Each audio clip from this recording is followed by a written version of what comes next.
வணக்கம். கவிதையுடன் நெதர்லாந்திலிருந்து செல்வி நித்யானந்தன். பாசத்தின் பகிர்வினிலே காலமும் எமக்காய் வாழ்ந்து கண்ணிலே வலிகளை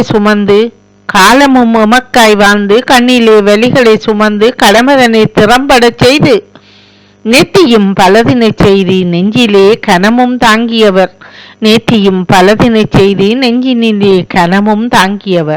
பணிகள் பலதும் செய்து பசியும் பலமுறை மறந்து உணவின் ருசிதனை திறந்து மகவுகள் உயர்வு கண்டு அகம் மகிழ்வில் அலையாகி கரதனை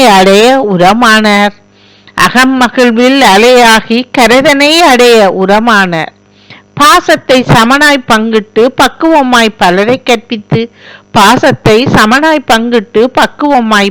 கற்பித்து பலருக்கும் உதவி புரிந்திட்டு புவியிலே பூரிப்பாய் வாழ்ந்த அன்னைக்கு பகிரவே நிகருண்டோ.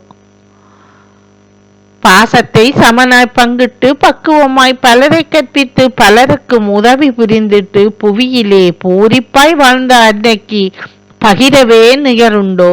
பகிரவே நிகருண்டோ. நன்றி, வணக்கம்.